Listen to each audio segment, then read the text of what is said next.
삶의 건강을 저금합니다. 100세 시대 건강해서. 네, 여러분을 건강 부자로 만들어드리겠습니다. 장수은행의 영업을 시작합니다.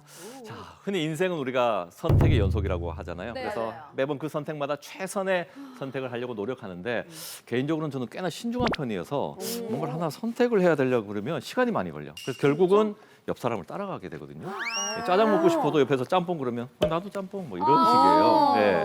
감독님 어때요? 짜장, 짬뽕. 그럴 때는 요즘 중국집이 많지 않습니까? 짬뽕 반, 짜장 반. 아, 그 방법이 있구나. 농담이고. 예. 짜장 짬뽕 어떤 거? 남자면 역시 이제 뭐 술도 한잔 하고. 짬뽕이 제일. 짬뽕? 예. 자, 말씀하신 대로 이제 그런 인생의 큰 결정이든 아니면 네. 우리가 뭐 음식점이든 카페 가서 메뉴 보고 한참 동안 이렇게 서 있는 분이 있어요. 그걸 그래요. 결정 못 하고. 저요. 아, 그렇구나. 유나 씨가 그래요? 심하면 네. 그 정도가 어느 정도인지 모르겠지만 이게 병이 될 수도 있다고 합니다. 일상 속에서 사소한 이런 결정이라든지 선택을 할 때도 결정을 못하는 것을 햄릿증후군이라고 합니다. 아, 햄리. 햄릿. 그래서 햄릿증후군은 어떤 선택이나 결정을 할 때 사소한 것에서 예. 어려움을 느끼는 현상을 얘기를 하는데요.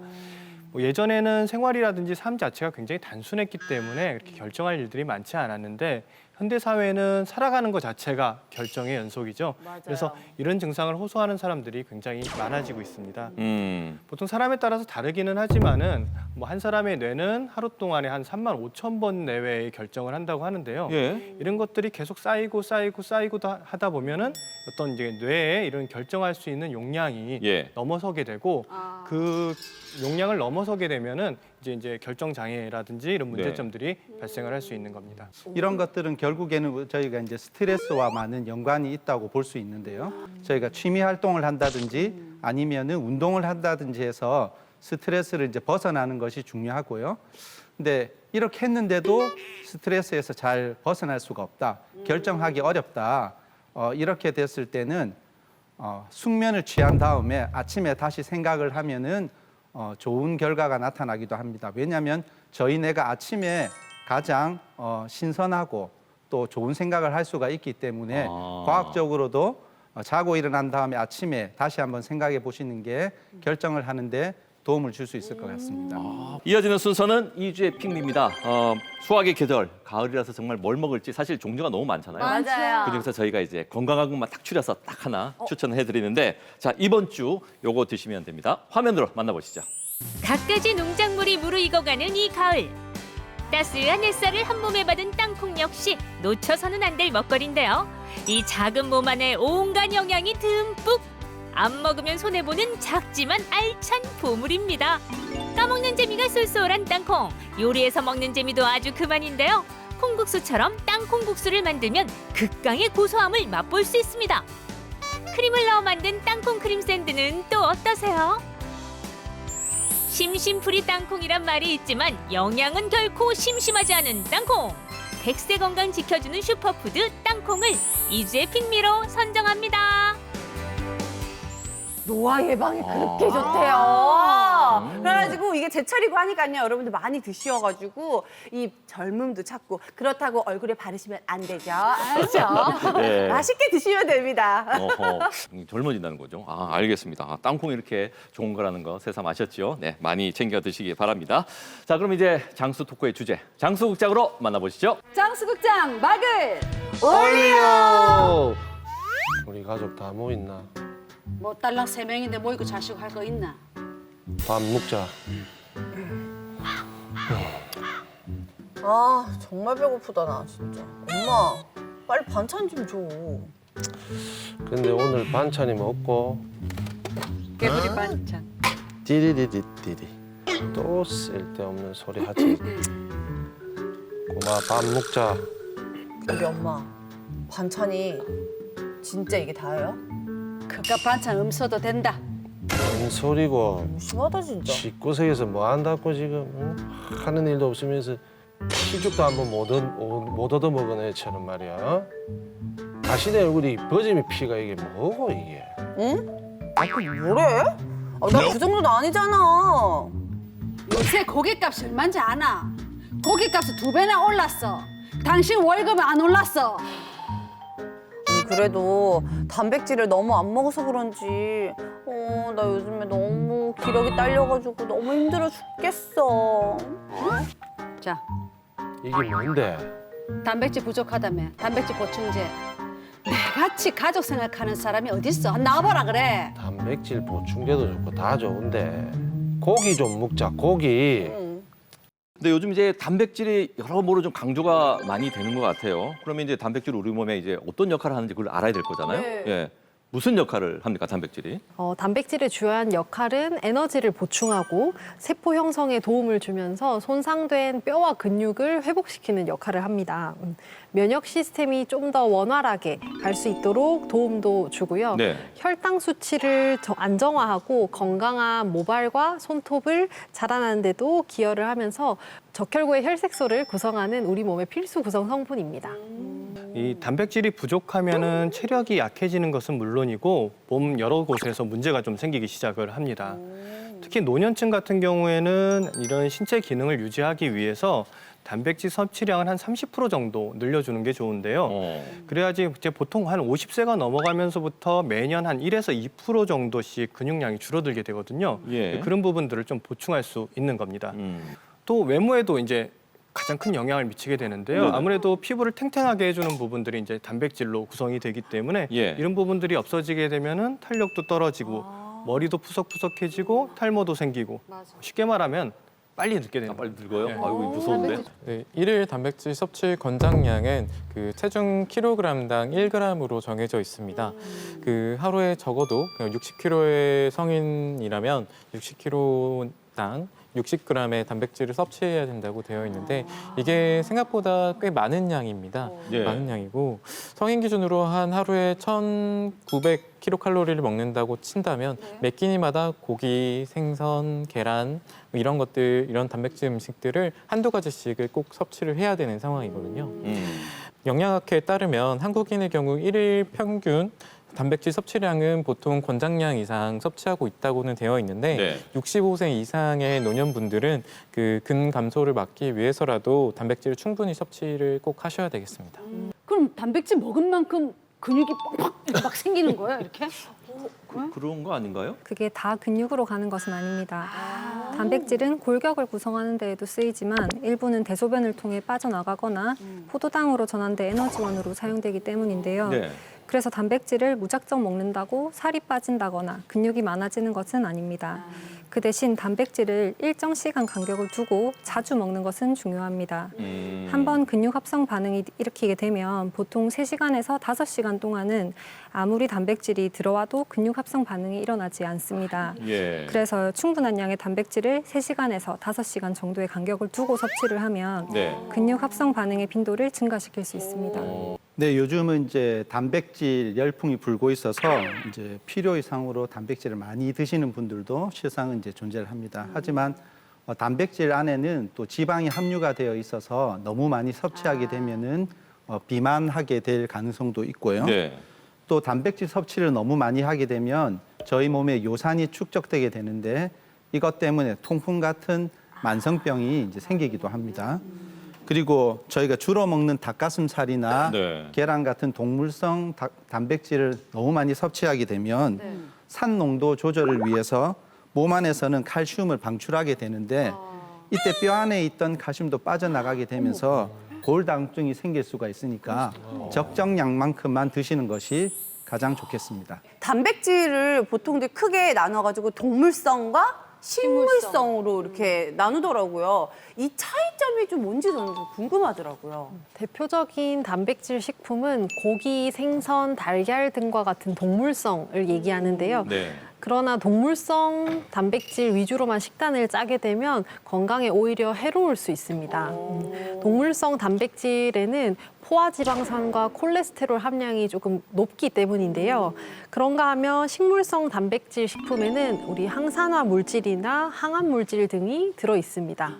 특히 콩에 이소플라본이 많은데요. 네. 혈중 콜레스테롤도 낮추고 동맥을 확장해서 심혈관 질환을 예방하는 데 큰 도움이 됩니다. 뭐 이제 식물성 하면은 뭔가 좋은 느낌이 들어서 네, 우리는 맞아요. 이제 뭐 식물성만 먹으면 좋지 않을까라고 생각을 하는데 가장 큰 문제는 식물성 단백질은 흡수율이 떨어진다는 겁니다. 그래서 많이 먹어도 흡수가 좀 덜 되는 거죠. 예. 그래서 특히 검은 콩 같은 경우에는 이제 단백질을 합성하는데 좀 필수적인 류신이라는 성분이 좀 풍부하게 들어있는데 네. 같은 무게의 소고기랑 검은 콩을 비교를 했을 때 검은 콩에서 한 2배 정도의 이제 류신 함량이 더 높다라고 되어 있습니다. 예. 그래서 보통 이제 현대인들은 아무래도 고기를 많이 먹잖아요. 그래서 동물성 단백질을 많이 흡수를 하기 때문에 식물성하고 동물성의 비율을 동물성은 한 3분의 2, 3분의 1. 식물성은 한 3분의 1 정도로 해서 이렇게 섞어서 드시면은 건강에 가장 좋을 듯합니다.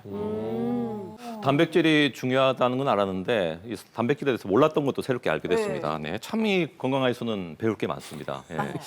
이제 머리를 많이 썼기 때문에 이제 우리 머리 식혀야죠. 자, 우리 100세 건강을 위한 오늘의 투자처 금윤아의 100세송으로 만나보시죠.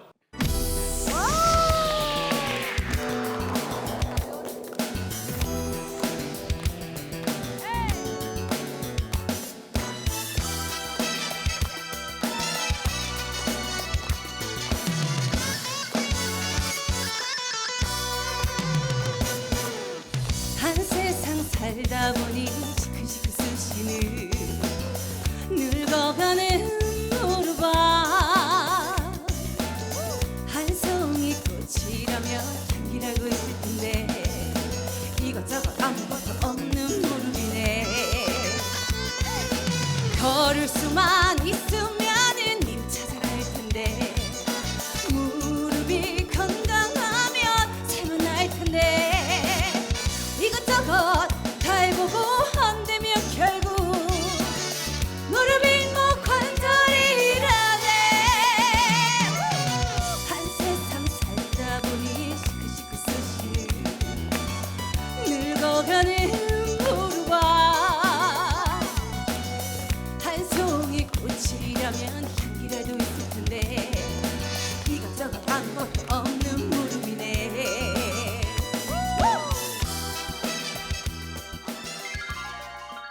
오늘의 투자처 무릎 치료의 모든 것 최후의 보루는 인공관절이다. 자, 오늘 주치 만나기 전에 닥터뷰 함께 하시죠. 은희수 선생님 처음 뵙겠습니다. 네, 반갑습니다. 근데 낯이 이거 어디서 많이 뵌 것 같은 느낌. 저를요? 네. 신현준 닮았다는 이야기는 좀 많이 들었어요. 은행나무 침대. 아, 시리철이 여기 조금만 더 덮어주시면 완전 닮으셨어요. 요 코까지. 아, 그러시구나. 그래서 낯이 있다고 그랬어요. 잘생기셨어요. 감사합니다.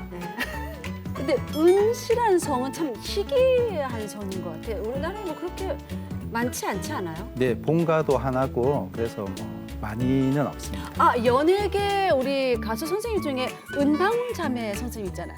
예, 은자. 너무 나가셨고 네. 은지원 정도로. 아, 예, 은지원 씨. 네. 예, 있죠, 맞아. 저는 은방울 선생님.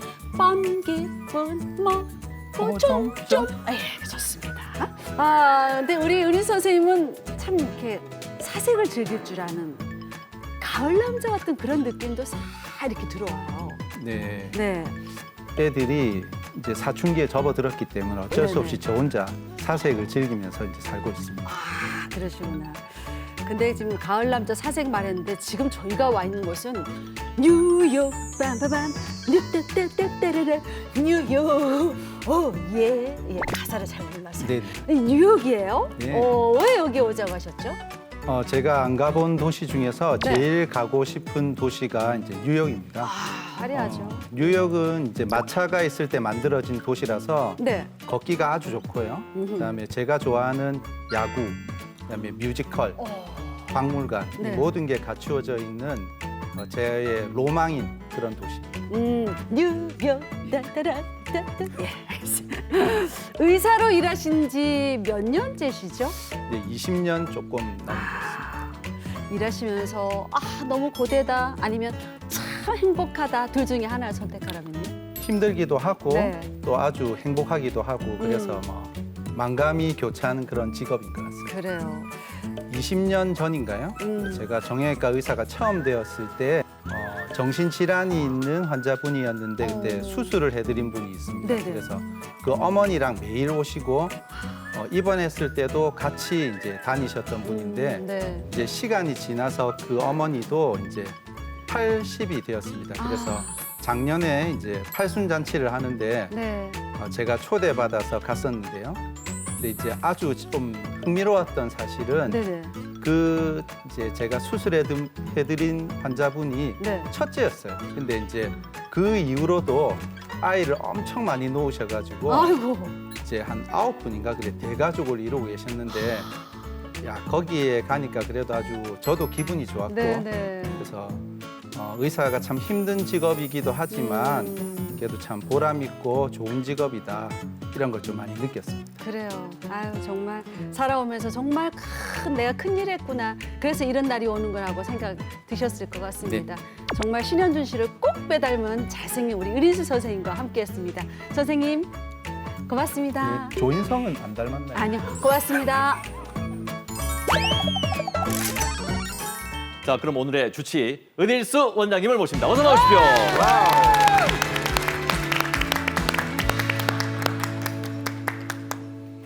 한국인의 만성질환 1위가 통계를 보니까 퇴행성 관절염이래요. 그 중에서도 무릎 관절염이 정말 지긋지긋하다는 분들이 많은데 왜 자꾸 무릎 만지고 그러세요?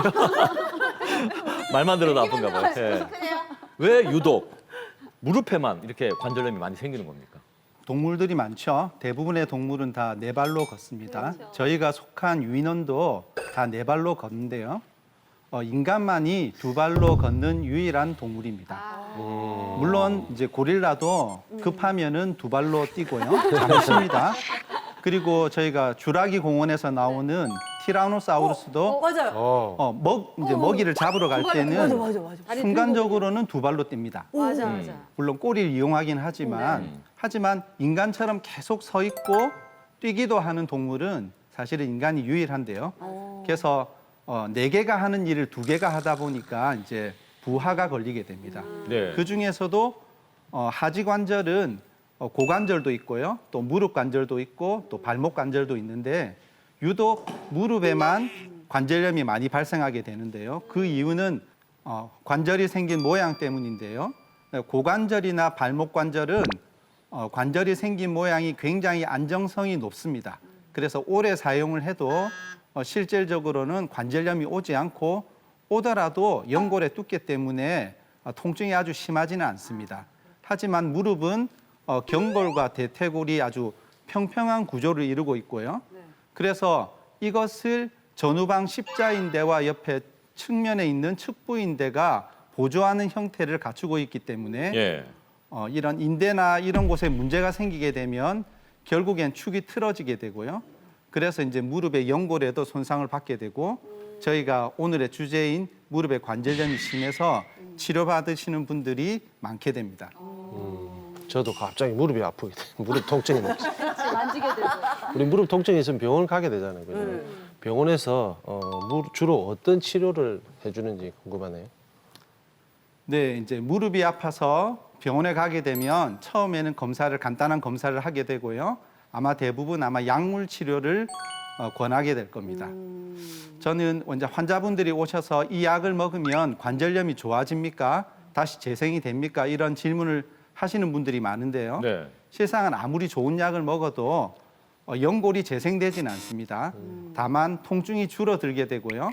또 연골 주변에 있는 염증 반응이 줄어들게 돼서 추가적으로 생기는 연골 손상을 막을 수가 있고 그래서 만성 통증으로 진행하는 것을 이제 끊을 수가 있게 됩니다. 저희가 급성 통증과 만성 통증으로 나누는데요. 뭐 똑같이 아픈 거 아니겠냐 이렇게 생각을 하시는데 만성으로 가게 되면은 전혀 통증이 발생하는 기전이 달라지기 때문에 급성 통증에서 쓰는 간단한 약으로 치료되지 않는 경우가 굉장히 많습니다. 그래서 저는 통증은 오래 두면 안 되고 아플 때 바로 가서 치료하시는 게 좋고 거기에 가장 기본적인 치료는 약물 치료다 이렇게 말씀을 드립니다. 근데 이게 통증이 있어서 약물을 드시고 괜찮아지면 다행인데 약물로도 어떻게 차도가 없는 분들도 많이 계신 걸로 알고 있거든요. 이게 약물 치료 말고 또 다른 좋은 게 뭐가 있을까요? 네, 이제 병원에 가게 되면 가장 기본적으로 약물 치료를 하게 되고요. 거의 아마 병행해서 주사 치료를 하시는 곳이 거의 대부분일 겁니다.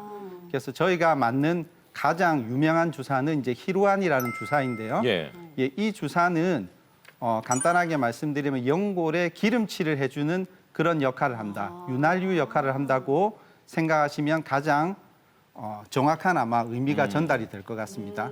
그래서 이런 주사는 일주 간격으로 3번을 놓게 되고요.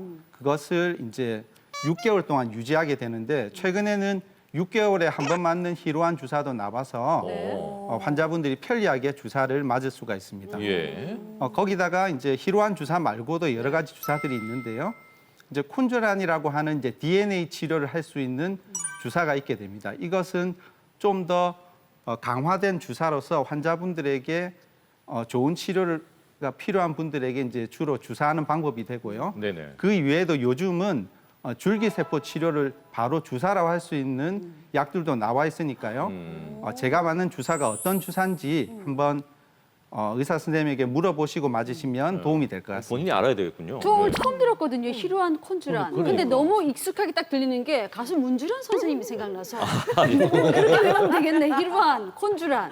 그 이런 주사가 흔히 우리가 알고 있는 뼈 주사 있잖아요. 그거랑 비슷한 거예요? 네, 저도 이제 처음 치료할 때 네. 이제 연골 주사, 뼈 주사 이런 게 이제 굉장히 많습니다. 네네. 그래서 뼈 주사는 안 좋은 거고 연골 주사는 좋은 주사다 이렇게 알고 계시는 분들이 많은데 예. 실제로 놓는 부위가 다른 것은 아니고요. 네. 아마 이런 말이 생긴 것은 저희가 이제 스테로이드라고 부르는 네. 주사를 옛날에는 많이 맞았습니다. 그래서 실제로 부작용이 생기고 맞아. 연골이 망가지고 하는 경우가 많았기 때문에 네. 아무래도 스테로이드를 뼈 주사라고 환자분들이 많이 부르시는 것 같습니다. 그렇지만 스테로이드는 지금까지 인류가 발명한 약들 중에서도 가장 유명하고요. 네. 또 효과가 좋습니다. 그래서 저도 급성기 때 그리고 통증이 심할 때 그리고 염증 반응이 아주 급속하게 진행되기 전에는 스테로이드를 간혹 단독으로 사용하기도 하고 이러한 앞에 말씀드린 치료하고 혼용해서 사용하기도 예. 하는데요. 네네. 이런 경우에도 스테로이드를 통해서도 좋은 치료를 받을 수가 있습니다. 다만 말씀드린 대로 지속적으로 이런 주사를 맞게 되면 문제가 있으니까요. 주의해서 전문의와 상의한 다음에 치료받으시는 게 좋겠습니다. 예. 그럼 보면요, 항상 약물 치료를 하고요, 그다음에 주사 치료를 하고 나면 꼭 권하는 게 있거든요. 바로 물리치료. 아, 물리치료. 네, 물리치료를 꼭 항상 권해주시더라고요. 이 물리치료가 어떻게 조금 효과가 실제 있는 건가요? 네, 이제 무릎의 연골에 물리치료를 한다고 거기에 대부분 호전이 되고 하지는 않습니다. 하지만 무릎의 통증이라는 것이 하나의 원인에서만 오는 것이 아니고 네. 말씀드린 것처럼 인대에서 오는 경우도 있고요. 또 뼈에 약간의 손상이 있을 때 오는 경우도 있습니다. 그래서 물리치료나 도수치료가 도움이 되는 경우도 있는데 모든 환자가 그런 것은 아니니까 전문의와 잘 상의한 다음에 치료를 받으시는 게 좋을 것 같습니다. 네. 항상 이제 의료진이 강조하는 것이 이제 방치하면 안 된다. 더 힘들어질 수밖에 없다라고 하잖아요. 환자 한 분을 만나볼 텐데 이분도 이 방치한 거예요. 무릎 통증을 그냥 참고만 계시다가 결국은 오랫동안 버티다가 갔는데 이제 인공관절 수술을 해야 된다라고 판정을 받고 이제 검사를 받고 이제 진행을 하셨는데 저희가 한번 만나봤습니다. 함께 보시죠. 하루에도 수만 번씩 움직이는 무릎. 이 무릎에 문제가 생긴다면 어떨까요? 두 손으로 무릎을 짚지 않으면 계단 오르는 것도 쉽지 않은 조영숙 씨. 상황이 이렇게 되자 결국 하던 일도 그만둬야 했습니다. 식당에 많이 서 있으니까 그 다리가 좀 많이 아팠어요. 제가 이 싱크대에 서서 뭐 일을 할 때 하다가 이렇게 돌았으면 막 삐그덕하고 이게 부서지는 소리 같은 아팠어요. 앉아갖고 서는 거. 그리고 조금 이렇게 많이 조금 걸으면 좀 아팠고. 결국 로봇 인공관절 수술을 받은 조영숙 씨. 지금은 인공관절이 안정적으로 자리 잡고 있는 상태로 무릎 또한 부드럽게 움직여지고 굽히는 데도 문제가 없습니다. 환자분은 처음 오셨을 때 이제 양쪽 무릎이 많이 불편해서 오셨습니다. 오른쪽 무릎은 이전부터 계속 아프고 다니면 이제 힘들고 했었는데요. 갑자기 최근에 왼쪽이 아프면서 무릎도 잘 구부러지지를 않고 이런 증상이 점점 심해지면서 저희 병원에 내원하시게 되었습니다.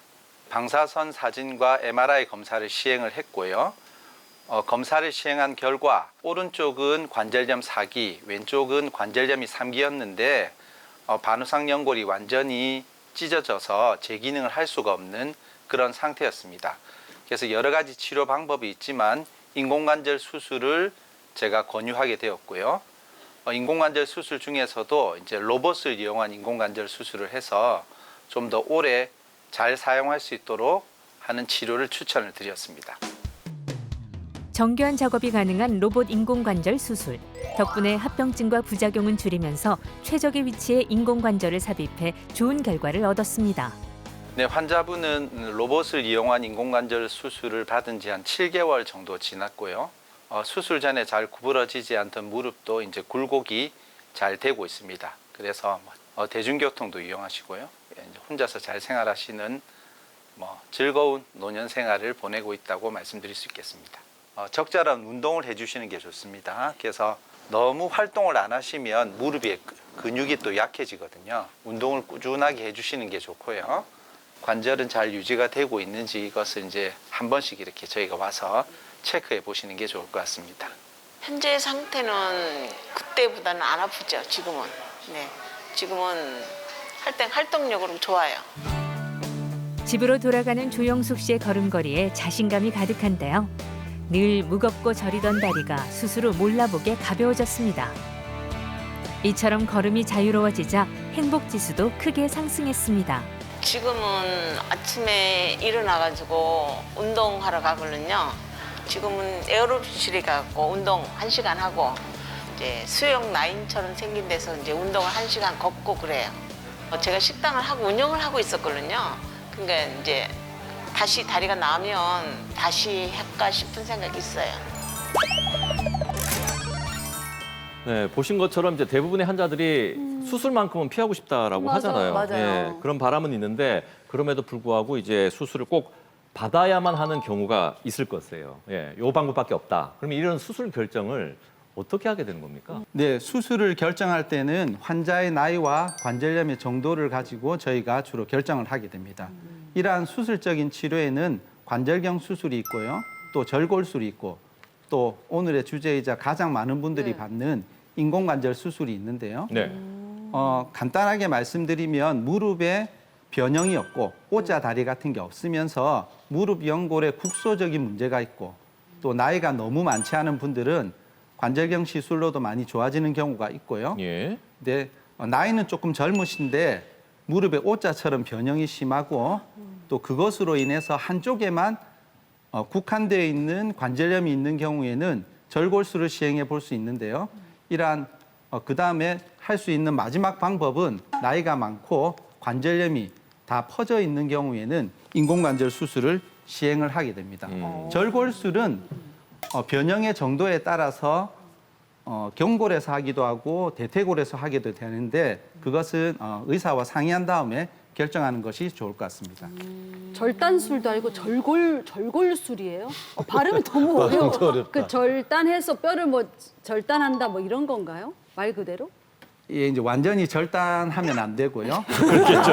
그러면은 이제 걸어야 되면 못 걷게 되겠죠. 근데 이제 축을 이제 바로 세우기 위해서는 뼈의 일부를 자르게 되고요. 그래서 네. 축을 바꾸고 다만 이 경우에는 금속판을 대고 네. 이제 그렇게 함으로써 이제 재활이 조금 길어지게 됩니다. 하지만 금방 말씀드린 것처럼 젊은 분들에게 시행을 하게 되면 관절염이 진행을 해서 조기에 인공관절 수술하는 것을 막을 수가 있기 때문에 아주 이러한 적응증이 되는 분들에게는 저도 적극적으로 권하는 그런 수술입니다. 그럼 이 절골술도 할 수 없는 환자분은 인공관절 수술밖에 없는 건가요? 최후의 보루. 최후의 보루. 네, 저희 나라 분들이 이제 사실은 이제 통증을 잘 참으시고 대부분은 변형이 다 되고 관절이 다 상한 다음에 병원에 오시는 경우가 또 굉장히 많습니다. 네네. 그래서 65세 환자분들의 거의 대부분은 인공관절 수술을 하게 되는데요. 제가 처음에 이 수술을 할 때는 주로 65세, 70세 이 정도 수술을 했었는데 요즘은 이런 분들이 관절이 많이 안 오고 오히려 네. 70대, 그다음 80대에도 수술을 올라가는구나. 많이 하게 되고요. 네. 저는 한 10년 가까이 전에 이제 92세 환자분을 수술한 적이 있습니다. 근데 제가 맨 처음에 수술 이제 저희가 설명을 드리고 수술 날짜를 받고 가셨는데 제가 너무 이게 실제로 맞는지 얼굴을 보면은 거의 한 70대인데 실제 나이는 92세여서 제가 전화를 드렸거든요. 나이를 속였나 해서. 혹시 이제 나이가 바뀌었냐. 네네. 그러니까 나이가 바뀐 게 맞답니다. 그래서 그러면 이제 몇 살이에요? 94세라고 옛날에는 이렇게 호적을 늦게 올리는 경우가 있기 때문에 올라가 버렸네요. 더 올라갔어.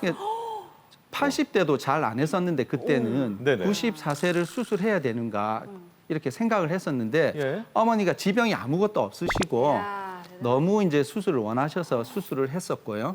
다행히 아무 문제가 없었고 잘 아마 끝났구나. 지금은 이제 100살이 넘었는데 제가 97세까지는 뵀었는데 그 야. 이후로는 못 봤는데 아마 지금도 잘 살고 계시지 않을까 생각을 합니다. 근데 요즘에는 그냥 인공 관절 수술이 아니라 로봇 인공 관절 수술이 그걸 되게 많이들 받으신다고 하시더라고요. 그 어떻게 어떤 분들은 조금 생소하실 수가 있을 것 같은데 그게 어떤 수술인가요? 네, 그 로봇 수술은 아마 저희 나라에서 다빈치라고 암 수술하는 게 가장 유명하고요. 정형외과에서는 요즘은 이제 로봇 인공관절 수술을 할 때 로봇이 절삭을 해주는 그런 제품들이 많이 나와 있습니다. 그래서 서울에서도 많이 사용하고 있고 특히 부산 지역에서도 널리 지금 이용을 하고 있는 그런 실정입니다. 본인이 다 아는 건 아니고 그러니까 뭔가 좀 정확하고 또 시간도 좀 짧게 걸릴 것 같고 그럼 그 이전에 로봇이 어떻던 시절에 사람이 했던 그 수술 방법하고는 뭐 어떤 차이가 있는 거예요? 이제 로봇 인공관절 수술은 이제 수술하기 전에 CT 촬영을 해서 그 사람의 뼈를 컴퓨터가 분석하게 되고요. 그다음에 그것에 의거해서 아까 말씀드린 대로 햅틱 기능을 추가해서 수술을 하기 때문에 이제 조직 손상을 적게 하게 되고요. 그래서 이제 재활이 빠르고 아주 정확하다는 단점, 이제 장점을 가지게 됩니다. 구체적으로 인공관절 수술은 주로 어떤 환자분들이 받아야 되는 겁니까? 인공관절의 수명이 20년 내지 25년 정도 된다고 보시면 좋을 것 같습니다. 그래서 현실적으로는 한 70대 정도에서 수술을 받게 되면 예. 평생 동안 재수술 없이 한 번만에 수술이 끝나는 분들도 뭐 꽤 있다고 봐야 되거든요. 그래서 아주 특별한 문제가 있으신 분들은 젊은 나이에서도 인공관절을 받게 되지만 거의 대부분은 65세 이상인 환자분들에게 추천을 해드립니다. 그러면은 방금 말씀하신 게 인공 관절 수명이 한 20년 정도라고 하셨으니까 그럼 70세에 수술을 받게 되면은 그냥 거의 잘 관리하면은 평생을 그냥 수술 안 하고 사용할 수가 있게 되는 거네요. 70세에 수술하면은 90도 넘어요. 그 한 번에 딱 거의 끝낼 수 있는 그렇지, 거잖아요. 맞아.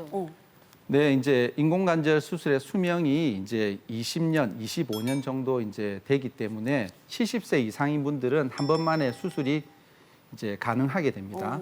다만 이제 이런 경우에도 사용을 어떻게 하느냐에 따라서 많이 달라지기 때문에 정기 검진을 받으시라고 추천을 드리고요.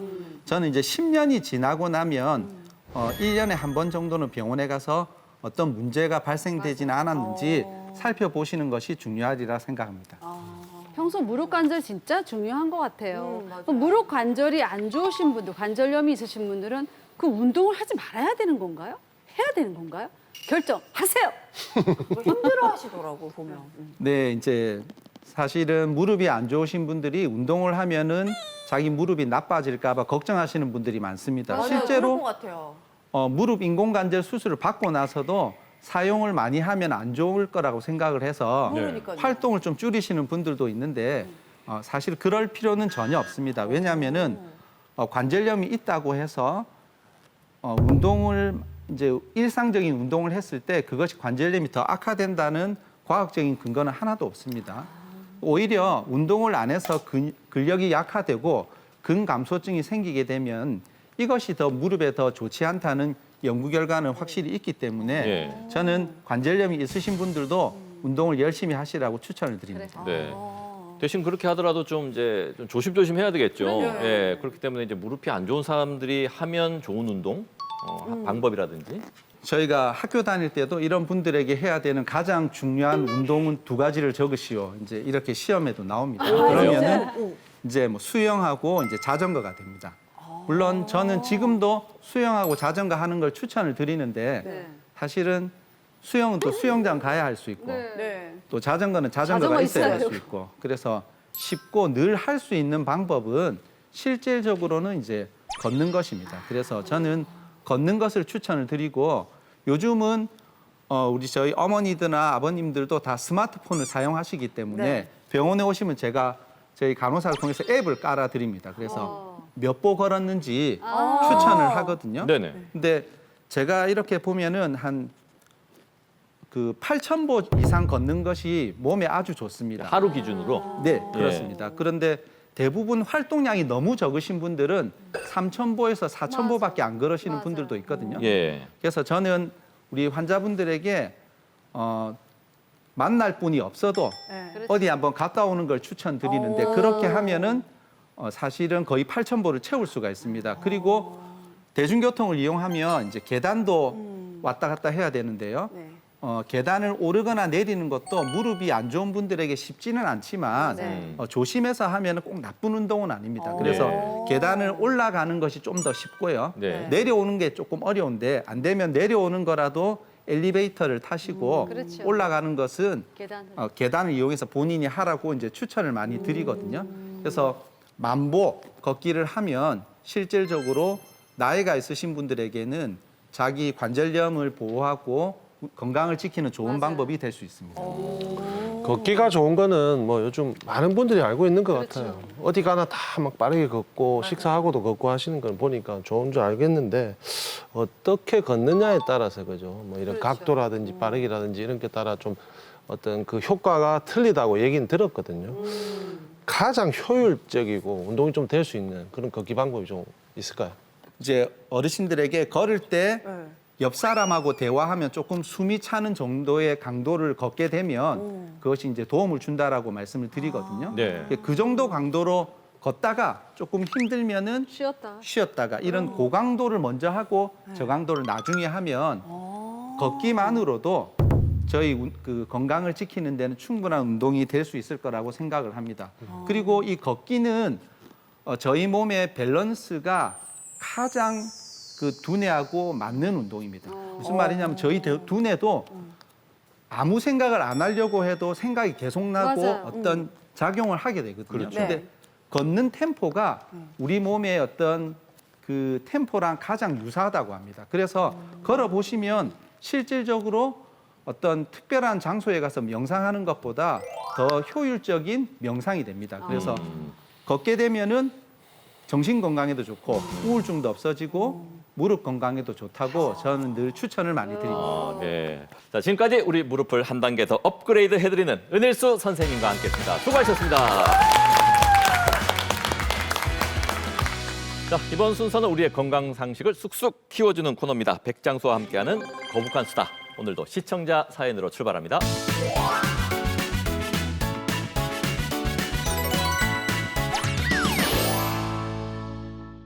안녕하세요. 저는 애들도 다 키웠겠다.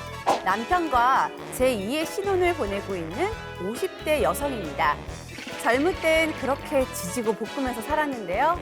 이젠 둘밖에 없으니 어찌나 의지가 되던지요. 하루는 다큐를 보는데요. 남편을 먼저 떠나보내고 홀로 남은 할머니가 남편을 그리워하는 그런 내용이었습니다.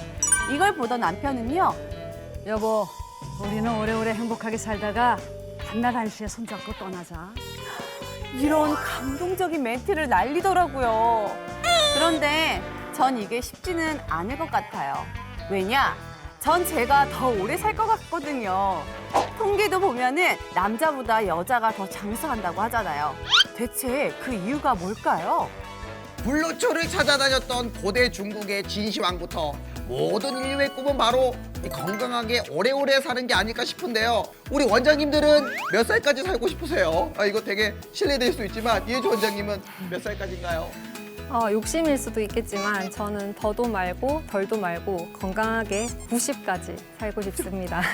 90이요? 네, 네. 남편이랑 여유롭게 산책하면서 커피도 한잔하고 이제 그때 되면 한 번씩 손자 손녀들이랑도 재미있게 시간을 보내면서 흔히 소확행이라고 하죠. 맞죠? 소소하지만 확실한 행복을 느끼면서 노년을 보내고 싶습니다. 저도 사실 수명에 대한 욕심은 별로 없는데요. 그냥 한 100세 시대니까 100살까지만 아무래도 증손주까지 볼 수 있지 않을까 해서 딱 증손주가 말하는 시기까지 딱 그 정도만 살았으면 좋겠습니다. 저는 되게 소소하실 줄 알았는데 되게 이게 되게 넓게 보시네요 지금. 저는 99살이 딱 목표인데요. 네. 그 어르신들 건배사 중에 9988-1234라고 혹시 들어보셨어요? 9988-123 한번 보여주세요. 뭐 9988 하면 1234 이렇게 하시던데 네네. 99세까지 팔팔하게 살다가 123일 아프고 죽는다. 뭐 요 의미가 담겨서 저는 깔끔하게 그렇게 가고 싶어요. 야 오늘 제대로 한 수 배웠습니다. 저도 거북이 술자리 가면은 네. 한번 써먹어 보도록 할게요. 네. 아니 일반적으로 남성보다 여성이 더 오래 살잖아요. 자식, 남편 뒷바라지하느라 평생 고생한 할머니들이 남편보다 오래 사는 이유가 있나요? 남자의 79.7년에 비해 6년 정도 길다고 합니다. 여기에는 이제 남녀의 유전적 차이가 있는데요. 여성의 성염색체는 X염색체가 2개인 XX형으로 하나가 손상이 되더라도 다른 하나가 보완이 될 수 있는 구조입니다. 하지만 XY형인 남자의 Y염색체는 변이 가능성이 X염색체보다 3배에서 6배 정도 큽니다.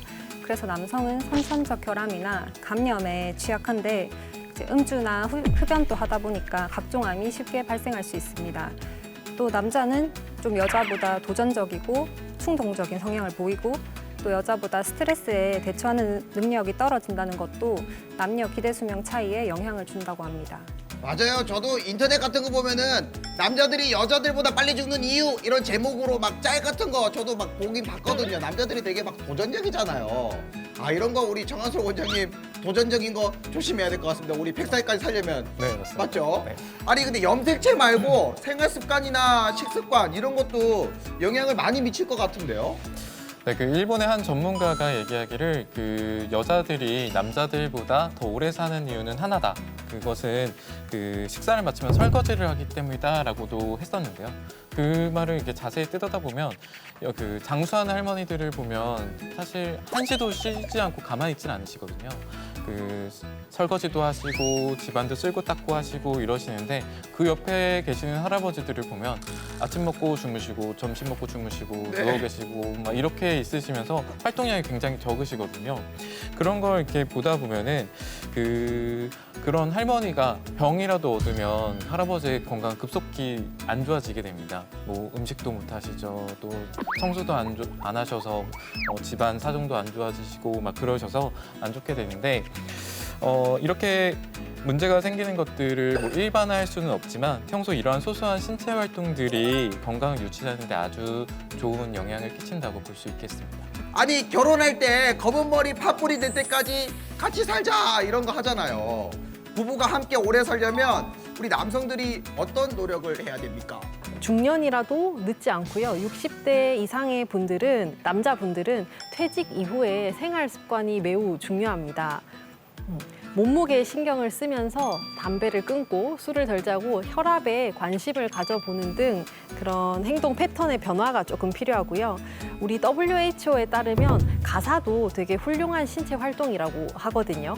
그래서 아내와 함께 뭐 설거지, 청소, 정리 등 집안일을 분담해서 몸을 움직이는 게 좋습니다. 알겠습니다. 그거 한번 실천해 보시기 바라겠습니다. 요즘은 단순히 오래 사는 것보다 건강하게 오래 사는 건강 수명이 더 중요하다고 합니다. 우리 남성분들 집안일 돕고 장수하자고요. 여러분 거북한 스타는 다음 주에 또 만나요.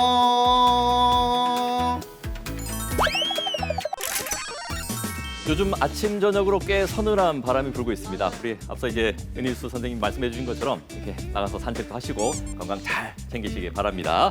자, 저희는 또 다음 주에 또 풍성하고 건강한 소식 많이 챙겨서 다시 인사드릴 것을 약속드리겠습니다. 그때까지 100살 시대 건강하이소!